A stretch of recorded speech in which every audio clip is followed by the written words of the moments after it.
ঢাকাই সিনেমার অভিনেতা ও ব্যবসায়ী অনন্ত জলিলের মালিকানাধীন তৈরি পোশাক কারখানা এবি গ্রুপে ফের বেতন বকেয়া নিয়ে শ্রমিক অসন্তোষ দেখা দিয়েছে। সাভারের হেমায়েতপুরে সোমবার ২৬ মে সকালে শ্রমিকরা বিক্ষোভ করে মহাসড়ক অবরোধ করে।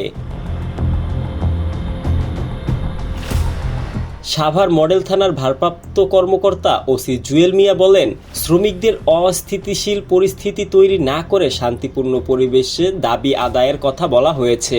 শ্রমিকরা অভিযোগ করেছেন, বারবার প্রতিশ্রুতি দেওয়া সত্ত্বেও বকেয়া বেতন পরিশোধ করা হচ্ছে না।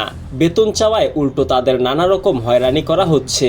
এ নিয়ে ক্ষুব্ধ হয়ে শ্রমিকরা কারখানা ছেড়ে হেমায়েতপুর সিংগাইর আঞ্চলিক মহাসড়কে অবস্থান নেন। এ সময় সড়কে যান চলাচল বন্ধ হয়ে যায়। ভোগান্তিতে পড়েন সাধারণ মানুষ।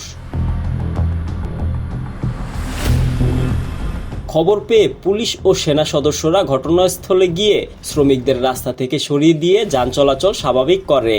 তবে শ্রমিকরা কাজে ফেরেননি। তারা কারখানার ভেতরে গিয়ে কাজ বন্ধ রেখে বিক্ষোভ করতে থাকেন। অভিনেতা অনন্ত জলিলের পক্ষ থেকে এ বিষয়ে কোনো মন্তব্য পাওয়া যায়নি। এর আগেও এ কারখানার শ্রমিকদের বিভিন্ন দাবিতে আন্দোলন করলে অনন্ত জলিল তা তৈরি পোশাক শিল্পকে ক্ষতিগ্রস্ত করার ষড়যন্ত্র বলে দাবি করে আসছিলেন।